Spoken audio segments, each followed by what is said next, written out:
ایک روایت کے اندر طبرانی کے اندر یہ واقعہ نقل کیا گیا ہے. حضرت جابر رضی اللہ تعالی عنہ اس حدیث کو لاتے ہیں کہ ایک آدمی نے آ کر نبی علیہ السلام کے سامنے شکایت کیا اور فرمایا کہ میرا باپ ہے جو میرے مال کو لٹاتا ہے. آپ علیہ السلام نے صحابہ کو ان کے پیچھے بھیجا اور فرمایا اس کو بلاؤ. جب اس کے پاس صحابہ گئے تو صحابہ نے کہا کہ نبی علیہ السلام کے دربار میں تمہاری شکایت تمہارے بیٹے نے کی ہے. یہ راستے میں آتے آتے اس نے کچھ اشعار پڑھے اور دردناک اشعار ہے. جب نبی علیہ السلام کے پاس آئے تو آنے سے پہلے جبرائیل امین آئے تھے اور جبرائیل امین نے کہا کہ اس بڑے میاں سے کہنا کہ وہ اشعار سناؤ جو تمہارے کان میں یہاں نہیں سنے. اللہ رب العزت نے عرش پر وہ اشعار سنے، وہ اشعار سنو. جب وہ صحابی آئے آپ علیہ السلام نے اس سے پوچھا تیرے بیٹے نے تیرے حق میں شکایت کی کہ تو اس کی مال کو خرچ کرتا ہے. اس نے کہا یا رسول اللہ اس کے مال کو میں اس کی پھوپھیوں اور اس کی خالوں پر خرچ کرتا ہوں، اپنے ذات پر خرچ کرتا ہوں. پھر آپ علیہ السلام نے اس کو کہا وہ اشعار سنا جو اشعار تو نے راستے میں آتے آتے کہے اور تیرے رب نے آسمانوں پر عرش پر سنا. اس نے کہا وہ اشعار غزوتک مولودا وعلتک یافعا عزوتک مولودا وعلتک یافعا تعلقنا اردنے علیک وتنہلو. کہ بیٹے کو مخاطب ہو کر کہہ رہے کہ بچپن میں نے تجھے کھلایا اور تجھے پلایا، تجھے جو ہے نا تجھے پالا پوسا اور تو جب بھی مانگ رہا تجھے میں کھلاتا رہا. جب تو آئس کریم کا کہتا رہا تجھے میں آئس کریم کھلاتا رہا. جب تو پیزے کا کہتا تھا میں تجھے پیزا کھلاتا رہا. لیکن اذا لیلۃ اطنابت بالسقم لم اقر لسقمک الا ساہل اتململ. جب تجھے کوئی پریشانی ہوتی، کوئی تکلیف ہوتا، کوئی رنجش ہوتی تو رات کو جب تجھے بیماری ہوتی، تکلیف ہوتا تو تیری بیماری کی وجہ سے ہم پوری رات نہیں سوتے. گویا کہ ہمیں تکلیف ہوتا. کأنی انا المتروک قدون الذی ترد به نوری وعینی تمہلو. گویا کہ تو بیمار، تجھے کوئی بیماری لاحق ہوتی، تجھے بخار ہوتا. یہ ایسے نہیں تک کہ تجھے بخار تھا، وہ ہمیں بخار ہوتا، مجھے بخار ہوتا اور تیری اس بخار کی وجہ سے پوری رات کو میں نہیں سو سکتا. تخافر ولا نفسی علیکا وَإِنَّا لَتَعْلَمُ أَنَّ الْمَوْتَ حَتْمُ مُؤَجَّلُ. میرے نفس کو اس پر بار بار ہوتا، چوزے کی طرح کو ہوتا. بار بار میرے دل میں گھبراہٹ آتی کہ تجھے جو ابھی مرے گا، ابھی مرے گا. تو تھوڑی سی بھی بیماری آ جاتی. لیکن مجھے معلوم تھا، اس بات کا علم تھا کہ موت ایک وقت مقرر پر آنا ہے، موت کے لیے اپنا ایک وقت ہے. لیکن پھر بھی میں تجھ پر ڈرتا تھا. لما بلغت السن والغایۃ التي الیہا ما كنت امہل. کہ جب تو اس مقام پر پہنچ گیا، جب تو جوان ہو گیا اور اپنی جوانی کو پہنچ گیا اور جس کی وجہ سے تجھے ہمیں بہت امیدیں تھی لیکن وہ امیدیں پوری نہیں ہوئی. جعلت جزائی غلظۃ وفزادۃ کأنک انت المنعم المفضل. تو نے میرے بدلہ، میرے اچائی کا بدلہ ترش روئی اور سخت رویے کے ساتھ تو نے دیا. گویا کہ تو مجھ پر انعام کرنے والا اور تو مجھ پر احسان کرنے والا ہے. ہائے ہائے کاش لو جعلتا، کاش لو تکندرا حتی قوتی کمن جار مجامل یفعل.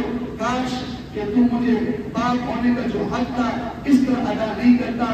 ایک پڑوسی جس اپنے پڑوسی کے ساتھ سلوک کرتا ہے تو اس طرح میرے ساتھ سلوک کرتا، اس طرح مجھے بدلہ دے دیتا.